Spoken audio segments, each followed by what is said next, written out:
સુરતમાં દારૂની હેરાફેરી માટે નવા ગતકડા બુટલેગરો કરી રહ્યા છે, ત્યારે ઓક્સિજન સિલિન્ડરની આડમાં દારૂની હેરાફેરી ઈચ્છાપોર પોલીસે ઝડપી પાડી એકની લાખોનો મુદ્દામાલ સાથે ધરપકડ કરી છે।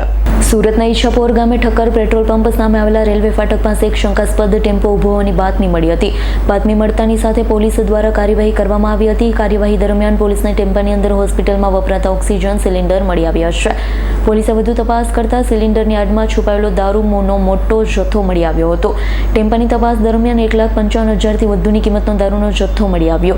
આઈસ્ટર ટેમ્પો અને મોબાઈલ મળી કુલ 16,60,000થી વધુનો મુદ્દામાલ જપ્ત કરી પોલીસે મૂળ મહારાષ્ટ્રના અને હાલ ડિંડોલી ખાતે રહેતા જ્ઞાનેશ્વર ઉર્ફે દિનેશ મધુકરભાઈ પાટીલની ધરપકડ કરી અન્ય એક અજાણી મહિલા પંકજ ઉર્ફે અશોક નામના ઈસમો ભાગી છૂટતા વોન્ટેડ જાહેર કર્યા।